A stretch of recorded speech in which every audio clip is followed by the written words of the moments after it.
The reason why I say this is because it's an accurate reflection of the state of the Ummah. In that the Ummah's never actually been weak. The Ummah's always had power. Ibn Khaldun used to say that the Ummah is always one generation away from glory. Because Ibn Khaldun argued that Allah has already equipped the Ummah with the power it needs to be glorious. It's whether the Muslims choose to deploy that power or not, and whether they believe in that power. Once the Muslims do that, it unlocks an irresistible wave that results in glory for the Ummah. And this is the scenario I imagine, and this is where I finish. I wanted to finish on this point.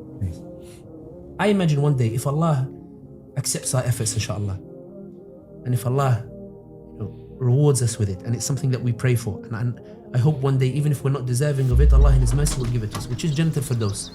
I imagine one day, Muhammad Jalal, me and you, and the other people in this room, we're sitting in the gathering of the Prophet Muhammad ﷺ, and we arrive. This is what I imagine we arrive and we walk, and we say, Assalamu alaikum. And they say, Wa alaikum assalam. Salah ad-Din Ayyubi is just finishing his story, telling Umar ibn Khattab how he liberated Al-Aqsa.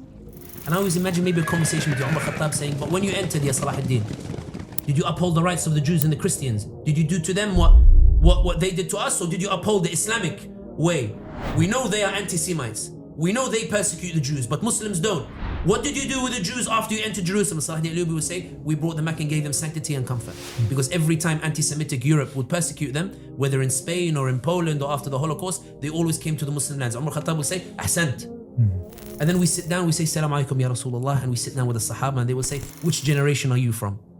And we might say, we're from a generation that didn't achieve much materially, but we did the best that we could.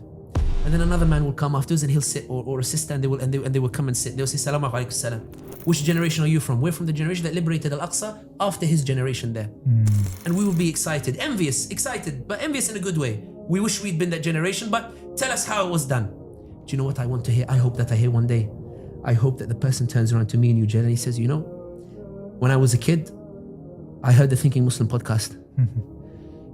And I saw the efforts of those who came before us, those who liberated the Muslim world from colonization in the 1950s and 1960s, paved the way for our semi-independence, the Arab Spring that showed us that authoritarian regimes are not invincible, and then those Muslims who emerged and said you could be Muslim and you could preserve your deen and you could succeed in life, and that they changed public opinion. They broke Israel's monopoly over the narrative, which allowed us to speak more freely. We were able to call it an apartheid regime. Then we were able to take opportunities. And I hope one day that he says to Rasulullah, and he says to him, Ya Rasulullah, but for these people we wouldn't have liberated Al-Aqsa, though perhaps they didn't achieve it in their lifetimes. Ya Rasulullah, they are the ones deserving of the credit. That's the scenario I imagine, inshallah. That's the scenario that I hope, even if I don't achieve Aqsa. But what I do know is we have to keep moving. And that's why if you can't fly, run. If you can't run, walk. If you can't walk, crawl. But I promise you, Wallahi alladhi la ilaha illahu, Blinken buckled because of public opinion when the Ummah roared and raised the voices of the Palestinians. Netanyahu buckled, Bin Salman buckled, Bin Zayed buckled, Erdogan buckled. All of these people, they buckled.